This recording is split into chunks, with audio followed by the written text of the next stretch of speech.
Assalamualaikum warahmatullahi wabarakatuh. Alhamdulillah, puji dan syukur senantiasa kita panjatkan kepada Allah Subhanahu wa taala, Zat pencipta semesta alam, Zat pencipta manusia yang telah memberikan kepada manusia kebaikan demi kebaikan, keberkahan demi keberkahan, yang mungkin sampai mati pun kita tidak akan pernah menghitungnya. Karena menurut para ulama, manusia itu ketika dia mengatakan alhamdulillah, untuk mengatakan alhamdulillah saja dia perlu untuk bersyukur. Berarti kalau untuk kata alhamdulillah saja dia perlu untuk beralhamdulillah lagi, maka tidak akan sempat kita untuk bersyukur kepada Allah dengan cara yang semestinya. Karena itulah kita memohon kepada Allah untuk mengampuni seluruh kekurangan-kekurangan kita, mengangkat seluruh kelebihan-kelebihan kita, dan mudah-mudahan Allah senantiasa menjaga kita, menunjuki kita ke tempat yang paling baik, yaitu adalah tempat di mana kita mampu untuk melaksanakan perintah-perintahnya dengan segala hal yang Allah berikan kepada kita. Maka salat dan salam juga semoga tercurah dan terlimpahkan kepada baginda Nabi besar Muhammad sallallahu alaihi wasallam, manusia yang telah mengorbankan apapun yang dimilikinya untuk kebaikan umatnya. Maka tidak ada satupun yang diingat ketika dia meninggal yang paling besar, yang paling beliau ingat, yang paling beliau utamakan, kecuali adalah umatnya. Maka beliau berkata ketika beliau berada dalam kondisi akhir, ummati, ummati, ummati.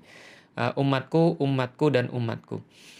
Dan ini adalah pertanda bahwa Rasulullah Shallallahu Alaihi Wasallam benar-benar merindukan umat yang datang setelahnya.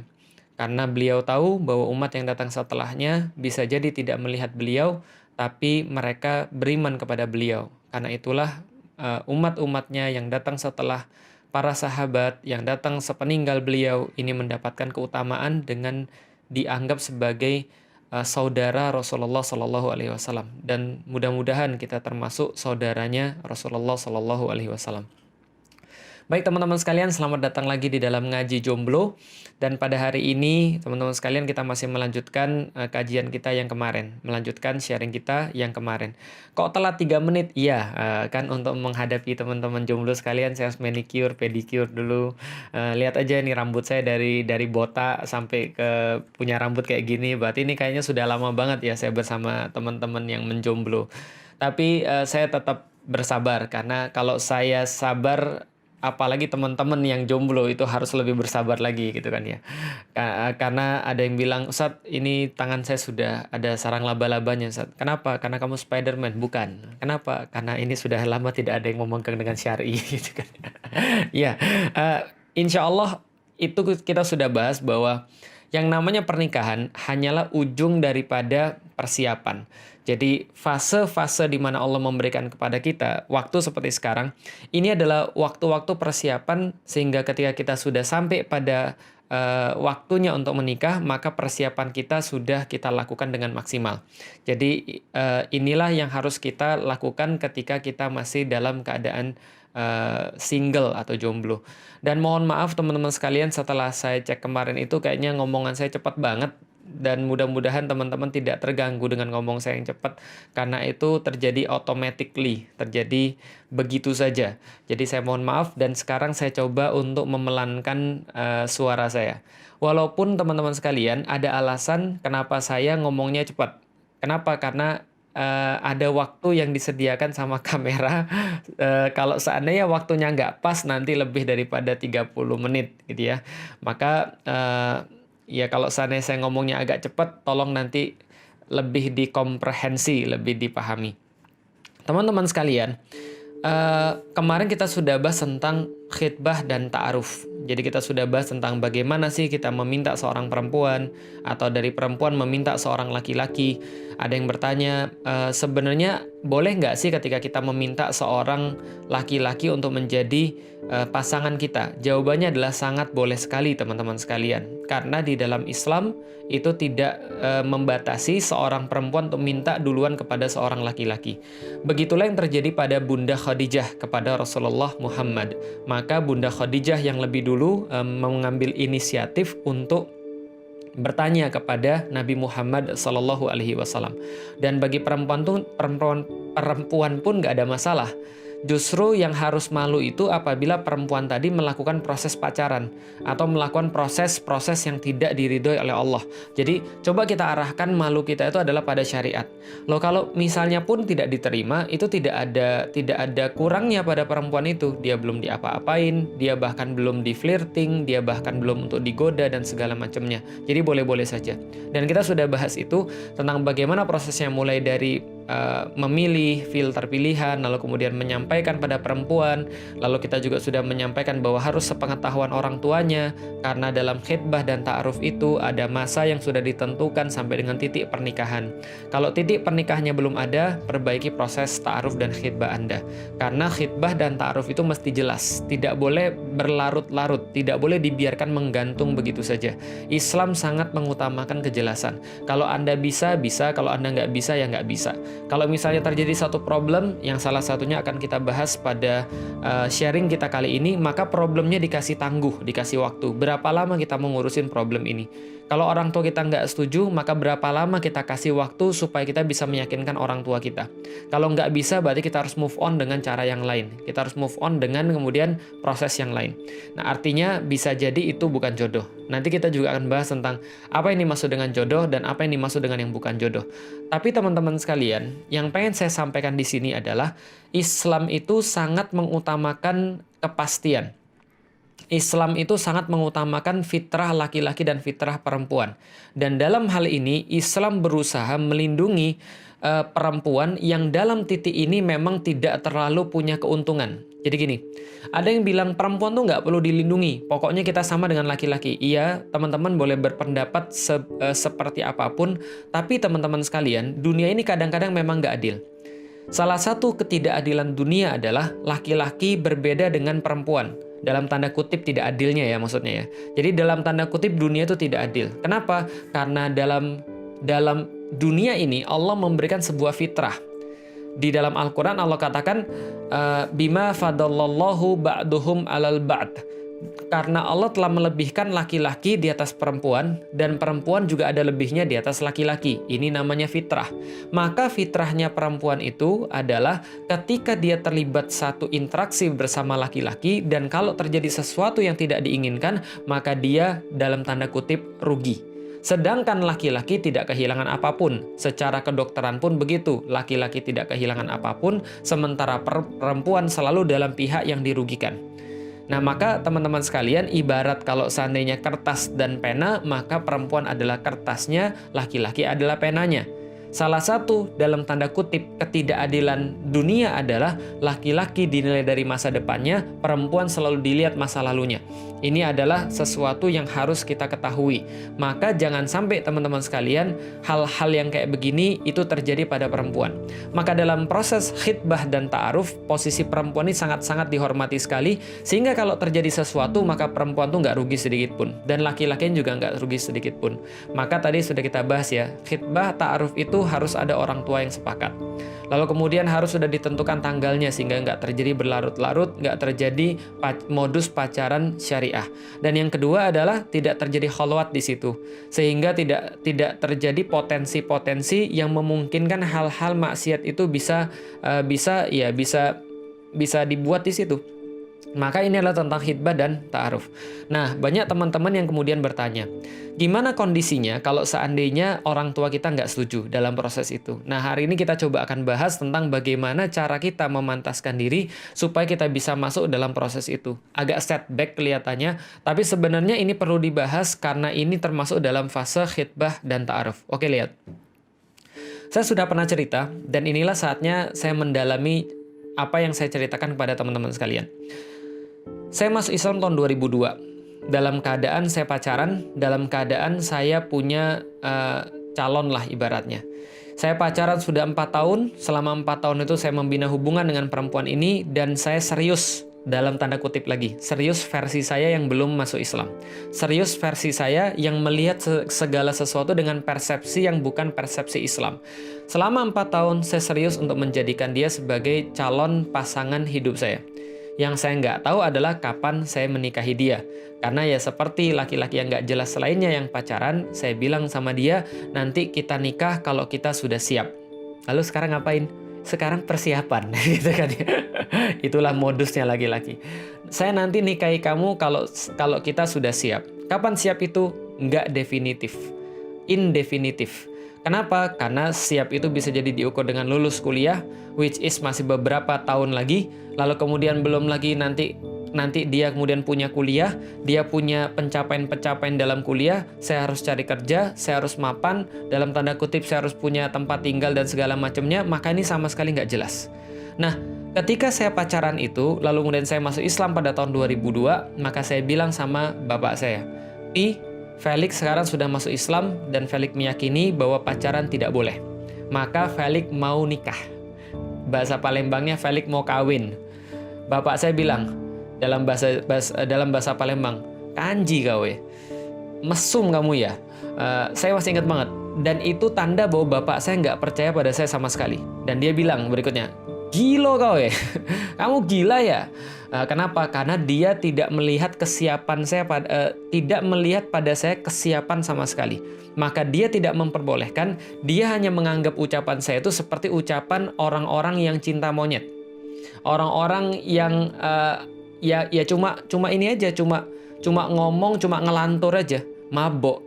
Kenapa? Karena dia tidak melihat pada saya ada satu sosok di mana sosok ini bisa untuk memimpin keluarga.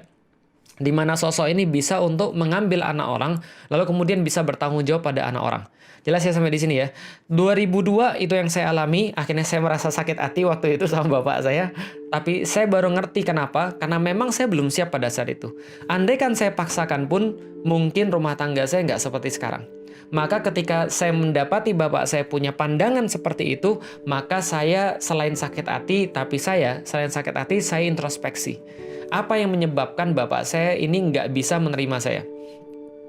Ketika saya introspeksi, maka saya meyakini berarti saya belum siap. Berarti saya belum dilihat sama dia sebagai seorang, dalam tanda kutip, menjadi seorang suami. Banyak banget tanda kutip pada hari ini. Iya, karena memang kita bahas harus hati-hati. Karena ini istilah, bukan istilah yang seharusnya. Oke, bahwa saya belum siap untuk menjadi seorang suami ke depan. Nah, ketika saya introspeksi itu, lalu saya bilang sama pacar saya, seperti yang saya sudah ceritakan pada antum semua, kita putus aja. Kenapa? Karena nggak ada kebaikan daripada hubungan ini. Karena kalau kita lanjutkan juga, ini akan menjadi maksiat. Karena saya secara laki-laki, saya laki-laki normal, dan kalau kita lanjutkan ini terus, saya akan mencari lebih, dan lebih. Untungnya belum terjadi segala sesuatu yang nggak diinginkan. Maka saya katakan, karena saya sayang sama kamu, kita putus. Saya kemudian, saya bekali dia dengan ilmu, lalu kemudian saya bekali dengan apapun yang saya bisa lakukan yang baik-baik, lalu kemudian kita putus, singkat cerita. Singkat cerita setelah kita putus, maka saya memperbaiki diri. Saya menghijrahkan diri saya dengan kepenuhan diri, dengan sepenuhnya. Artinya enggak secara setengah-setengah. Saya mulai mempelajari Islam, saya mulai mempelajari dakwah, saya lalu kemudian mempelajari Al-Quran, saya mulai baca-baca bagaimana seorang laki-laki yang harusnya ideal di dalam Islam, bagaimana Rasulullah SAW, bagaimana ikatan pernikahan yang dimaksud di dalam Islam, lalu kemudian belajar segala sesuatu. Dan yang lebih penting adalah apa? Dari introspeksi yang saya dapat, saya tahu kenapa bapak saya itu tidak mengizinkan saya untuk menikah, karena bapak saya belum melihat saya seperti dia. Ini kuncinya. Jadi bagi laki-laki, ini tolong difahami banget, Anda tidak akan pernah bisa untuk mendapatkan izin atau mendapatkan ridho daripada bapak Anda sebelum Anda bisa melakukan apa yang dia lakukan. Itu kuncinya. Kalau andaikan Anda sudah bisa melakukan apa yang dia lakukan, maka Anda sudah siap mengambil tanggung jawab seperti dia. Sederhana kan ya? Seorang direktur dengan seorang karyawan, itu gajinya berbeda. Kenapa gajinya berbeda? Kenapa fasilitasnya berbeda? Karena apa yang menjadi job desk-nya pun berbeda. Jadi kalau seorang karyawan pengen jadi seorang direktur, mudah. Dia harus bisa melakukan apa yang dilakukan oleh direktur. Maka dia akan jadi direktur. Secara logika begitu. Hidup adalah pilihan, dan kita adalah apa yang kita pilih. Kalau seandainya kita melakukan job desk-nya karyawan, ya kita akan dibayar seperti karyawan. Kalau kita bisa melakukan job desk-nya direktur, kita akan menjadi direktur. Logikanya begitu. Nanti ada yang nanya lagi, Ustadz saya sudah mencoba memantaskan diri, saya sudah bertanggung jawab, tapi kenapa saya nggak kawin-kawin? Itu nanti kita bahas. Atau kemarin ada yang nanya, Ustadz kalau Ustadz cerita tentang bapak itu ideal banget, bapak saya kayaknya nggak begitu. Dan ada juga teman saya, dia orang baik tapi dia menikah dengan orang yang salah. Bagaimana dengan Asia dan Firaun? Itu nanti saya bahas. Itu karena itu adalah kasus-kasus pengecualian, bukan kasus-kasus yang umum. Kalau kasus umum kita bahas dengan rumus umum, kasus khusus kita bahas dengan rumus khusus. Oke, balik lagi. Berarti kalau seandainya kita bisa melakukan apa yang Bapak kita lakukan, maka disitulah kita akan dianggap bertanggung jawab sama seperti dia. Maka itu yang saya lakukan. Setelah saya sudah mengkaji Islam, lalu kemudian saya sudah mengkaji ilmu-ilmu yang kemudian Allah sediakan pada umatnya untuk kemudian bisa punya sakofah, bisa punya pandangan bagaimana Islam memandang sesuatu. Maka setelah itu saya berusaha untuk bertanggung jawab. Maka selalu saya katakan dalam beberapa materi-materi yang lalu, persiapan itu bisa dibagi menjadi 3 secara singkat, secara sederhana. Pertama adalah persiapan sakofah atau persiapan agama, persiapan bagaimana cara memandang hidup, bagaimana cara memandang suami, bagaimana memandang istri, bagaimana cara kita memperlakukan anak ketika nanti kita punya anak, bagaimana kita memandang masyarakat, apa tugas manusia di dunia. Dan ini penting banget, karena ini adalah persepsi yang menjadi dasar daripada segala-galanya. Ibarat bangunan, maka ini adalah dasar daripada apapun yang akan kita bangun di atasnya. Ini adalah pandangan agama, kesiapan dari segi agama, kesiapan dari segi sakofah, dan seterusnya. Yang kedua adalah persiapan dari segi emosional. Yang ketiga adalah persiapan dari segi fisik. Dan fisik ini ya ragawi juga termasuk duit. Karena duit juga termasuk fisik. Harta juga termasuk fisik. Oke, kita bahas dulu yang kedua. Karena yang pertama saya sudah bahas jauh banget kemudian dalam episode yang sudah lalu. Yang kedua, persiapan emosional. Apa yang saya lakukan? Saya ngelis. Jadi ayah tuh kayak apa sih? Jadi suami itu ngapain aja sih? Emang bapak saya tuh ngapain aja sih? Maka apa yang bapak saya bisa lakukan, saya harus bisa. Kenapa? Karena saya harus membuktikan kepada dia dulu, selaku ayah saya, yang saya mintain dalam tanda kutip izinnya, Pi Felix mau nikah. Maka ketika saya mintain pada dia izinnya, walaupun dalam Islam tidak perlu, tapi ini pembuktian. Kenapa? Kalau saya tidak dipercaya sama bapak saya sendiri, bagaimana bapaknya orang lain mau percaya pada saya? Maka saya harus buktikan dulu pada bapak saya. Ini adalah sebuah challenge, sebuah pembuktian. Saya list apa yang bisa dia lakukan. Oh, ternyata dia bisa nyari nafkah. Berarti saya juga harus bisa nyari nafkah. Karena nafkah ini penting, yang nanti akan kita bahas dalam poin yang berikutnya. Yang kedua, dia bisa bertanggung jawab pada keluarganya. Dia bisa mengambil keputusan. Dia tidak takut ketika dalam hal-hal tertentu. Ketika tamu yang datang, dia harus menghadapi. Ketika ada masalah, dia harus coba untuk menghadapi. Ketika anak-anaknya ada masalah, dia harus memecahkan. Walaupun mungkin tidak ideal. Gitu kan ya. Saya tahu, semua orang tua sekarang kebanyakan tidak ideal. Begitupun juga saya. Lah kalau misalnya antum bilang orang tua antum yang muslim aja tidak ideal, apalagi orang tua saya yang bukan muslim, yang nggak ngerti Islam sama sekali pada waktu itu.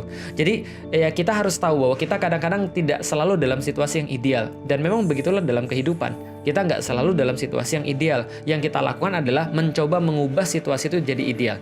Lanjut lagi, ketika saya sudah menganalisis apa saja yang menjadi tugas seorang laki-laki, apa saja yang menjadi sifat yang harus saya perlukan secara emosional, tidak takut, harus kemudian punya tanggung jawab, bisa menghadapi orang, bisa bernegosiasi, tidak mudah putus asa, nggak main kabur, dan seterusnya, maka saya coba untuk melihat apakah kualitas itu sudah saya miliki. Karena ada teman saya, teman-teman sekalian, yang ketika dia masih belum nikah, ini orangnya kaburan. Ini orangnya nggak mau bertanggung jawab. Dia punya satu amanah, dia punya satu kerjaan, tiba-tiba dalam satu titik tertentu di mana dia sudah merasa bahwa dia overload, lalu kemudian tiba-tiba dia lari gitu aja, dia putusin gitu aja. Dalam tanda kutip, lagi, ini tidak siap untuk menikah. Kenapa? Karena dia lari dari tanggung jawab. Sedangkan menikah itu sudah tidak bisa lagi lari, karena itu sebuah ikatan yang sangat penting sekali. Maka kalau misalnya ada orang secara emosional tidak bisa diandalkan, gimana dia mau dipercaya untuk menikahi anak orang? Bagaimana dia mau dipercaya untuk mengambil tanggung jawab yang lebih besar? Maka ini diuji. Tanggung jawab. Kalau ada sesuatu yang salah, bagaimana kita mau memperbaiki? Menghadapi masalah. Lalu kemudian berusaha untuk mencari solusi, tidak putus asa, mengakui kalau sesuatu itu kita salah, ya kita akui salah, dan bagaimana cara memperbaikinya, mencoba untuk mencari jalur-jalur mana yang bisa memperbaiki. Ini penting sekali, karena semua orang-orang yang dia tidak mempelajari skill emosional ini, maka dia tidak menjadi siapapun. Di SMP kita ribut dengan teman kita. Ketika kita ribut dengan teman kita, kita diam-diaman. Bagaimana caranya untuk menyelesaikan masalah ini? Ketika kita kemudian diserai satu masalah, kita lupa nggak mengerjakan, tiba-tiba situasi jadi kacau, situasi jadi ancur lebur, dan kita harus mengambil tanggung jawab. Lari atau ambil tanggung jawab. Lalu kita katakan, mohon maaf, ini semua salah saya tahu bahwa saya salah, sekarang Anda bisa melakukan apapun pada saya, tapi saya cuma mengakui saya salah dan saya siap untuk memperbaiki diri saya. Mampu nggak Anda melakukan seperti itu? Dan ini adalah kecerdasan emosional. Ini adalah persiapan emosional yang nggak semua orang bisa. Bisa nggak dia menahan diri dia daripada berkata-kata kotor? Ini penting banget. Karena yang saya lihat, banyak juga orang-orang yang sudah pacaran aja, dalam tanda kutip, sudahlah pacaran itu maksiat, maka pacarnya itu sibuk berkata-kata kotor. Apa aja? Bintang-bintang-bintang, bajigur misalnya, apalagi misalnya, atau misalnya dalam bahasa daerah, sudahlah misalnya. Lah ini kalau ada orang-orang dia nggak bisa mengendalikan lisannya, walaupun lisannya tuh dia bilang itu adalah asik-asikan sama temennya, taruhlah, atau misalnya dia kemudian cuma menghina orang lain dan dia bilang sama istri saya nggak akan begitu. Salah teman-teman sekalian. Kalau andaikan Anda bisa berlaku itu pada orang lain, berarti istri Anda akan lebih banyak mengalami hal kayak gitu. Atau mungkin bisa jadi orang-orang berkata, perempuan-perempuan berkata, nggak apa-apa Ustadz, dia itu cuma luarnya aja kasar mulutnya, tapi sebenarnya hatinya baik. Titik. Ya semua, titik. Ya, itu kemudian semua kata-kata kayak gitu, kata-kata kasar itu menandakan kelabilan emosi. Ketidakcerdasan dia dalam mengatur diri dia, sehingga dia tidak berhak sebenarnya untuk mengatur orang lain. Untuk bisa kemudian mengatur satu rumah tangga, untuk masuk dalam satu bahtera pernikahan. Paham ya teman-teman sekalian ya? Ini ketidakcerdasan emosi. Kenapa? Karena saya tahu persis, semua manusia sama teman-teman sekalian. Kalau dia dalam keadaan emosi, dia dalam keadaan kemudian marah, itu paling puas memang menghina orang dengan kata-kata yang kayak tadi. Karena kata-kata yang kayak tadi itu punya satu khasiat untuk menyakiti orang. Paham ya? Paham ya maksud saya? Kata-kata misalnya, anjay. Kalau anjay kan nggak enak. Nah, tapi kalau dikatakan benar-benaran misalnya, itu punya kemampuan untuk menyakiti orang. Kata-kata sudahlah misalnya dan segala macam, bajigur dan seterusnya, itu punya kemampuan menyakiti orang. Dan itu penyakit hati ketika dia senang, ketika dia bisa menyakiti orang. Paham ya? Jadi teman-teman sekarang tahu, kalau ada di sosial media, ada orang-orang memaki dengan kata-kata yang kotor, kata-kata yang jorok, kata-kata yang menyakiti, kata-kata yang kasar, itu penyakit dia sebenarnya. Karena dia senang bisa menyakiti orang lain. Dan penyakit itu pun juga ada pada saya. Walaupun saya nggak pernah bilang kayak itu pada istri saya. Tapi saya juga punya satu kecenderungan pengen nyakitin orang ketika saya merasa tersakiti. Dan kita harus bebas daripada sikap-sikap emosi yang kayak gini. Sikap-sikap emosi yang model joker. Tidak ada laki-laki yang jahat, yang ada hanyalah laki-laki yang tersakiti. Karena aku tersakiti, maka kamu harus lebih sakit. Dan kamu harus merasakan sebagian sakit yang saya punya. Kamu harus sakit dengan kata-kata saya. Saya juga punya sifat kayak gitu, walaupun saya sampai sekarang berusaha untuk mengendalikan. Kemarin ketika ada satu forum ditanya, Ummu Alila kapan sih merasa sakit hati ketika dengan Ustadz Felix misalnya? Ummu Alila bilang, dan saya sudah tahu bahwa kata-kata saya itu menyakiti dia, tapi tetap saya katakan. Gitu kan ya. Kadang-kadang itulah kemudian kemampuan emosional.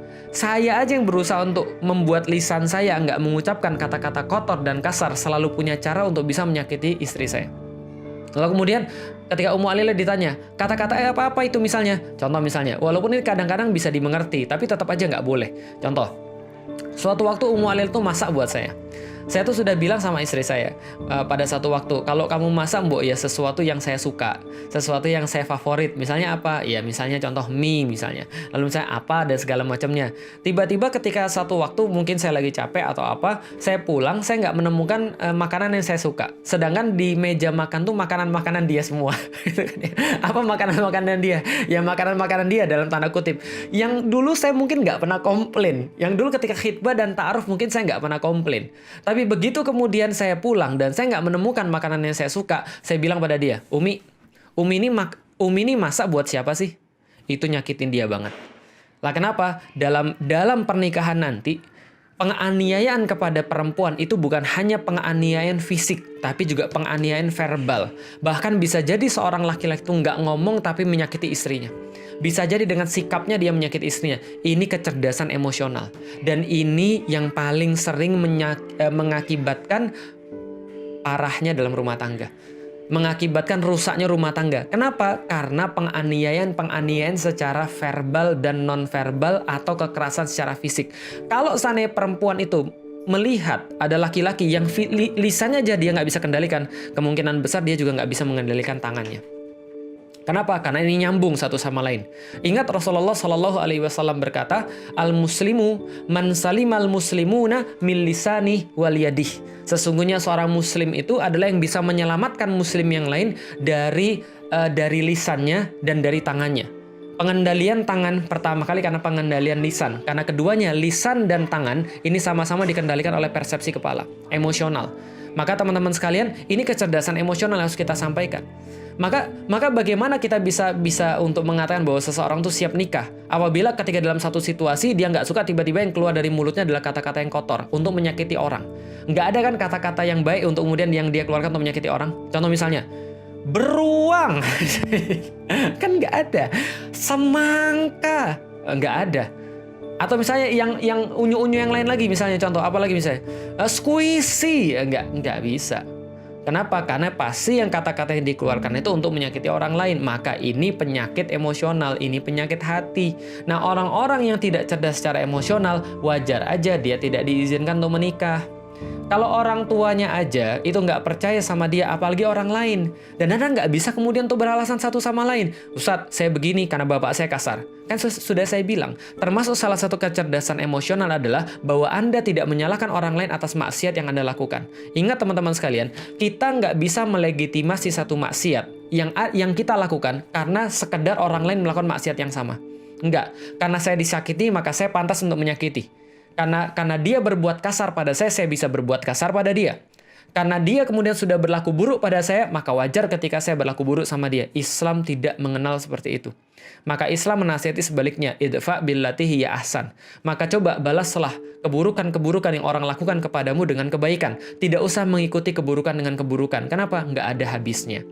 Maka kalau kamu bisa berbuat kebaikan, berbuatlah kebaikan. Karena dia dihitung sendiri kemudian dosanya, kamu dihitung sendiri pahalanya oleh Allah. Dan kalau tidak cukup pahala dan dosa itu dihitung di dunia, maka Allah hitung di akhirat. Kurang apa lagi? Maka ini kecerdasan emosional. Maka saya berusaha untuk melakukan itu. Saya melakukan peningkatan kecerdasan emosional saya. Saya memperbaiki kata-kata saya. Walaupun saya dari dulu nggak pernah bilang an titik-titik atau misalnya bajigur atau misalnya ya segala macam yang salah-salah ta titik-titik nggak pernah. Saya nggak pernah melakukan itu semua, tapi saya berusaha untuk memperbaiki. Saya coba untuk memperbaiki hubungan dengan bapak saya. Saya coba untuk bicara pada bapak saya dengan pembicaraan orang dewasa. Saya coba untuk berbicara pada bapak saya tentang seluruh tanggung jawab yang dia sudah buat. Saya tanya, Pi, kalau menjadi seorang suami itu tanggung jawabnya apa aja, Pi? Boleh nggak ajarin pada Felix? Itu orang tua akan bilang, ini anak sudah mulai dewasa. Karena dia sudah mulai mengambil tanggung jawab. Lalu kemudian saya tanya pada dia, Pi, nyari kerja tuh susah atau enggak? Nyari uang tuh susah atau enggak? Nggak perlu malu. Kenapa? Mungkin bapak kita bukan bapak yang baik, yang bisa ngajarin kita. Mungkin kita harus bertanya pada dia. Mungkin kita harus membuka kemudian pembicaraan pada dia. Dan ini menandakan kedewasaan kita. Nggak mau saya. Lah kenapa? Bapak saya yang salah kok, kenapa saya harus minta maaf? Bro, dewasa itu adalah bisa mengendalikan emosi kita sehingga kita bisa membuat situasi jadi lebih baik. Ya, jadi bukan kemudian sekadar gengsi-gengsian. Ini antum mau memperbaiki emosi atau enggak? Kalau enggak mau ya enggak ada yang berubah. Maka kalau seandainya Anda mau berubah, harus ada sesuatu yang berubah pada perlakuan Anda. Baru Anda bisa berubah. Tanya lagi pada dia misalnya, Pi, kira-kira kalau seandainya menikah, apa aja yang perlu dipersiapkan? Menurut Papi, kualitas-kualitas apa aja yang bisa dipersiapkan ketika saya nanti jadi seorang ayah? Atau Pi, kira-kira seperti apa perempuan yang menurut Papi cocok untuk Felix? Walaupun mungkin ya kita tahulah, dia persepsinya adalah persepsi yang bukan muslim, saya persepsi muslim, tapi kan nggak ada salahnya bertanya. Kita cuma pengen melihat bagaimana cara orang tua kita memandang diri kita. Kalau orang tua kita aja memandangnya jelek, apalagi orang lain gitu loh maksudnya. Oh enggak kok, itu mertua saya bisa memandang saya dengan lebih baik. Iya, karena mungkin Anda baru diketahui sehari 2 hari. Mungkin bisa jadi topeng yang dia lihat. Tapi ketika nanti besok dia bilang, bawa bapakmu ke sini, Anda mungkin deg-degan gitu kan ya. Ini yang kejadian. Ini adalah persiapan yang namanya persiapan emosional. Dan ini penting sekali. Contoh misalnya, suatu waktu ada kejadian di rumah saya. Kejadiannya adalah, ini mungkin kejadian-kejadian yang dikirim oleh Allah untuk membuktikan seberapa bertanggung jawabnya saya. Asik gitu kan ya. Adik saya ketahuan punya gambar porno di dalam HP-nya. Dan waktu itu langsung datanglah surat dari sekolahnya. Lalu kemudian surat itu dikasih ke bapak saya. Bapak saya dipanggil ke sekolah karena anaknya berbuat begini. Berbuat dalam tanda kutip aib bagi kemudian keluarganya. Pas bapak saya dipanggil, bapak saya pas baca itu dia agak gimana gitu kan ya. Lalu dan dia memang orang sibuk gitu kan ya. Dia memang orang kantoran, dia memang orang kerja. Lalu kemudian saya bilang sama bapak saya, "Pi, nggak usah papi yang pergi, biar Felix aja." Asik. Gitu kan ya. Nggak usah papi yang pergi, biar Felix aja. Gitu kan ya. Lalu kemudian dia bilang, "Kamu bisa?" "Iya, saya bisa." Saya datang ke sekolahan adik saya. Saya menghadapi gurunya atas nama wali daripada adik saya. Saya menggantikan bapak saya, menyelesaikan problem yang harusnya dia selesaikan. Asik kan? Ini yang saya maksud, Anda bisa melakukan apa yang dia lakukan. Artinya, ketika saya datang ke sana, lalu kemudian saya menyelesaikan problem yang harusnya diselesaikan oleh bapak saya dapat poin dong. Dia menjadi trust pada saya, dia menjadi percaya pada saya. Ini anak sudah bisa menyelesaikan permasalahan. Maka berikutnya, apapun yang bisa dia lawan, saya list lagi. Apa? Bayar listrik. Apalagi bayar keperluan rumah tangga, ngasih kemudian belanja pada istri. Lalu saya bilang, "Papi, mulai dari sekarang biar Felix yang bayar listrik, biar Felix yang ngasih belanja pada mami, papi transfer aja." Enggak gitu kan. Enggak. Pokoknya adalah Anda membuktikan diri bahwa Anda bisa melakukan apa yang bapak Anda bisa lakukan. Bahkan yang tidak bisa dia lakukan. Contoh, saya tahu, saya paham banget, kita semua adalah produk-produk kadang-kadang. Seringkali bukan kadang-kadang, kita semua adalah produk orang tua yang nggak bisa berkomunikasi pada anaknya. Saya masih ingat ketika saya masih SMP, SD atau SMP, saya tuh menjadi orang yang berbeda ketika bapak saya tuh datang ke sekolah. Ketika bapak saya nggak ada, saya orangnya ngocol, saya orangnya suka ketawa, saya orangnya suka bercanda, saya orangnya supel sama teman-teman saya orangnya lively gitu kan ya. Tapi begitu bapak saya datang ketika bagi rapot, itu tiba-tiba semua berubah. Jadi saya jadi anak yang benar-benar tegang ketika bapak saya ikut. Kenapa? Saya nggak nyaman ketika ada bapak saya. Saya nggak nyaman ngobrol dengan bapak saya. Saya nggak nyaman sekamar dengan bapak saya ketika di hotel. Saya nggak nyaman untuk bisa engage sama dia dengan satu komunikasi. Saya nggak bisa ngobrol sama dia sebagaimana seorang laki-laki yang equal. Itu yang kemudian Islam ajarkan pada saya. Equal, bisa kemudian untuk menghormati bapak kita, mencintai bapak kita. Maka kita ngomong sama dia sebagaimana seorang laki-laki yang dewasa. Dan itu harus dicoba, dan itu harus dilatih. Ini khusus bagi yang laki-laki dulu. Insya Allah besok kita bahas tentang yang perempuan. Tapi bagi yang laki-laki, teman-teman sekalian, inilah tentang masalah emosional. Maka ketika bapak Anda melihat Anda bisa bertanggung jawab, sudah bisa ngajarin adik-adik Anda, bertanggung jawab terhadap rumah, kamarnya beres, bisa kemudian mengatur waktu dengan baik, bisa kemudian memanage diri dengan baik, nggak cuma setiap hari kerjanya main game terus. Tiap kali kemudian dilihat lagi ngapain?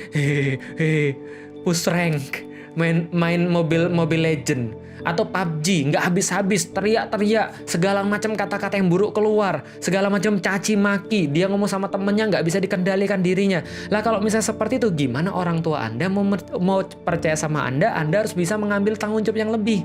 Gitu loh maksudnya. Coba manage diri Anda dulu. Main game bukan nggak boleh. Bukan nggak boleh jalan-jalan, bukan nggak boleh kemudian sama teman-teman, cuman ada waktunya. Karena ketika Anda sudah menikah, Anda perlu memanage itu semuanya. Anda harus tahu prioritas hidup Anda harus tahu bagaimana cara menjalin kehidupan ke depan. Apalagi kalau sudah punya anak. Kalau sudah punya anak, Anda harus jadi teladan bagi anak Anda karena mau membangun satu generasi ke depan. Gitu loh. Kecuali kalau Anda belum nonton episode-episode yang sudah lalu. Paham ya sampai di sini ya teman sekalian ya. Jadi artinya adalah kalau kita berbicara tentang persiapan adalah lihat bapak kita.